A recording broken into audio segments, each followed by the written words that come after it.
ये सिर्फ 5 उंगली का खेल है। आप सुनते होंगे CAA, NRC, NPR और सोचते होंगे ये खेल क्या है, इतने सब शब्द हैं, समझ नहीं आता। वैसे बड़ा साधारण सा खेल है। मैं आपको समझा देता हूं। ये सिर्फ 5 उंगली का खेल है। 5 उंगली की यात्रा समझ लीजिए, ध्यान से समझिएगा और फिर समझाइएगा भी दूसरों को। ये यात्रा शुरू होगी सबसे छोटी उंगली से। बड़ा साधारण सा काम होगा। अप्रैल के महीने में आपके घर कोई आएगा, सरकारी कर्मचारी, हो सकता है स्कूल के टीचर कोई आए, कहेंगे हमें आपके घर सिर्फ गिनती करनी है कितने लोग रहते हैं। बस नाम पूछेंगे, कब पैदा हुए ये पूछेंगे, ये भी पूछेंगे कि आपके माता पिता चाहे हैं या नहीं है अभी, वो कहां पैदा हुए थे, कब पैदा हुए थे। आधार कार्ड का नंबर मांगेंगे, ड्राइविंग लाइसेंस मांगेंगे, कोई प्रमाण नहीं मांगेंगे। उस वक्त आपको लगेगा छोटा सा मामला है। ये छोटी उंगली का पहला कदम ये है NPR वाली छोटी सी उंगली। फिर दूसरी उंगली ये D वाली उंगली है। D क्यों? क्योंकि आपके घर से जब एक बार ले जाएंगे लिख के, उसके बाद तहसीलदार के दफ्तर में, किसी सरकारी दफ्तर के अंदर कुछ टाइम बाद, हो सकता है कुछ महीने बाद, चुपचाप से उस लिस्ट का मूल्यांकन किया जाएगा और कोई सरकारी कर्मचारी उस लिस्ट में कुछ नामों के आगे D लिख देगा। D का मतलब डाउटफुल। डाउटफुल का मतलब संदेहास्पद, जिस पर शक है। किस बात का शक है? कि ये भारत के नागरिक दरअसल हैं नहीं। भाई कैसे फैसला होगा? कानून में कहीं नहीं लिखा कैसे फैसला होगा। हो सकता है आप अपने माता पिता की आयु नहीं बता पाए हो, कहां पैदा हुए हैं नहीं बता पाए हो सकता है आधार कार्ड आपके नाम से इशू हो लेकिन आपके पास नंबर ना हो, कुछ भी हो सकता है। किसी भी आधार पे D लगा दिया जाएगा, आपको पता भी नहीं लगेगा, कोई आपसे पूछने भी नहीं आएगा और मामला तीसरी उंगली पर पहुंच जाएगा।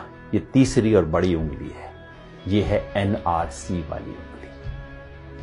जिन लोगों के नाम के आगे D लगा होगा, समझ लीजिए आपके मोहल्ले में 500 लोग हैं, 1000 लोग हैं, उनमें से 50 के नाम के आगे D लग गया।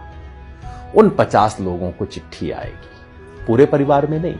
हो सकता है परिवार में बहू को चिट्ठी आए, बेटे को ना आए, बाप के नाम चिट्ठी आए, पोते के नाम चिट्ठी ना आए। कुछ लोगों के नाम चिट्ठी आएगी और उन्हें कहा जाएगा, नोटिस दिया जाएगा, अब आप साबित कीजिए कि आप भारत के नागरिक हैं। कैसे साबित करेंगे? सरकार ने आज तक नहीं बताया। हमारे पास सिर्फ एक असम का उदाहरण है जहां पहले हुआ है NRC, और वहां क्या हुआ था?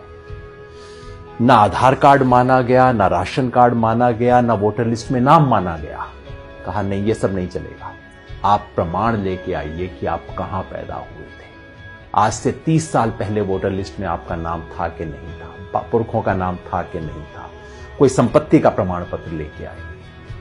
साधारण लोग कहां से जुटाएंगे प्रमाण पत्र? इसके आधार पे उनमें से कुछ लोगों ने जो आधार अपने प्रमाण पत्र नहीं दे पाएंगे, उनका मामला चौथी उंगली पे पहुंच जाएगा। ये चौथी उंगली है फॉरेनर्स ट्राइब्यूनल की। यानी कि कहा जाएगा उस 50 में से समझ लीजिए 10 लोग बच गए जो प्रमाण नहीं दे पाए, जिनके पास कागज नहीं है, 15 लोग बच गए। उनको कहा जाएगा अब आपको आखिरी मौका दिया जा रहा है। ये उंगली आखिरी मौके की उंगली है। आखिरी मौका दिया जा रहा है, फॉरेनर ट्राइब्यूनल है, विदेशियों की अदालत है। अब उसमें जाके आप साबित कीजिए कि आप विदेशी हैं कि नहीं। अगर मुसलमान हैं तब तो कोई चांस ही नहीं है, क्योंकि यहां अब CAA का खेल शुरू हो जाए। अगर मुसलमान हैं, आपको विदेशी माना गया है, तो अब आप तो विदेशी हैं ही हैं, चाहे आपके बाप दादा यहां पे 500 साल से, 1000 साल से रहते आ रहे हैं। अगर मुसलमान नहीं भी हैं तो पता है क्या है, आपको ये साबित करना पड़ेगा कि आप बांग्लादेश, पाकिस्तान, अफगानिस्तान से आए। अब आप सोचिए, बिहार यूपी में रहने वाले लोग, नेपाल की तराई में रहने वाले लोग, श्रीलंका में रहने वाले लोग, श्रीलंका के पास तमिलनाडु में रहने वाले लोग कहां से साबित करेंगे भाई कि हम पाकिस्तान से आए, बांग्लादेश से आए, अफगानिस्तान से आए?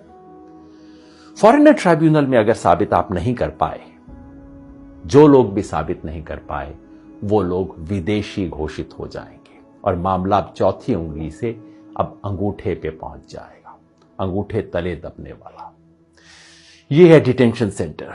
डिटेंशन सेंटर का मतलब जेल, विदेशियों के लिए बनी हुई खास जेल। भारत सरकार इसके नियम बना चुकी है। डिटेंशन सेंटर आसाम में बन चुका है, कर्नाटका में काम करना शुरू कर चुका है, बाकी 10 राज्यों में बन रहे हैं डिटेंशन सेंटर। जिस व्यक्ति के पुरखे पता नहीं कब से यहां पे रहते आ रहे होंगे, उसे अपनी ही मिट्टी में विदेशी बना के डिटेंशन सेंटर में डाल दिया जाएगा। यह है खेल। शुरू होगा छोटी उंगली से, एनपीआर से, और खत्म होगा कुछ लोगों के लिए। हो सकता है 1000 में से 1 लोग, हो सकता है 1000 में से 2 लोग डिटेंशन सेंटर में बने। क्या ये चाहते हैं? अगर नहीं चाहते तो इसे रोकने का एक ही तरीका है। ये 5 उंगली का खेल कैसे रुकेगा? जैसे ही पहली उंगली मोड़ने की कोशिश हो, आप 5 उंगलियां कर लीजिए बंद, मुट्ठी लीजिए कस और उठा दीजिए अपना हाथ। विरोध करना होगा, यानी कि जब पहली उंगली उठे एनपीआर वाली, एनपीआर का बायकॉट करना होगा। पूरे देश में जो नागरिकता संशोधन के बारे में आंदोलन चल रहे हैं, उन सब ने मिलकर कॉल दिया है। हम भारत के लोग, we the people of India, जो देश के 120 से ज्यादा संगठनों ने इकट्ठा होकर बनाया है, सब ने कहा है कि एनपीआर का बायकॉट करें।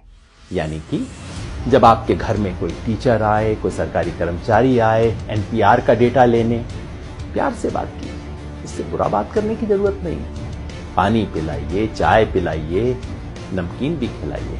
नमक खिलाना बहुत जरूरी है, क्योंकि ये संविधान का नमक खाते हैं, याद दिलाना है। ये कर्मचारी इस देश के कर्मचारी हैं, किसी पार्टी के नहीं है। सब कुछ दीजिए, प्यार से कीजिए, लेकिन कागज नहीं लिखवाएं। कागज में कोई सूचना नहीं देगी, क्योंकि एक बार सूचना दी फिर मामला आपके हाथ से बाहर। कागज नहीं लिखवाएं। और अगर वो कहें कि ये तो कानून है, आपको करना पड़ेगा, उन्हें प्यार से कहिए, मास्टर जी आपकी बड़ी इज्जत कर रहे हैं, लेकिन क्या करें, महात्मा गांधी की इज्जत थोड़ा ज्यादा करें। इस देश के राष्ट्रपिता ने कहा था कि अगर कोई असंवैधानिक, अन्यायपूर्ण कानून है, उसका विरोध करना हमारा अधिकार ही नहीं, हमारा कर्तव्य भी है, हमारा हक भी है, हमारा फर्ज भी है। इसी रास्ते पे हमें चलना होगा। याद रखिए, हम संविधान बचाने निकले। एक हाथ में तिरंगा, दूसरे में संविधान, मन में अहिंसा और जन गण मन का गान। इसी रास्ते पे हमें चलना है। ये लड़ाई में हम लड़ेंगे और निश्चित जीतेंगे।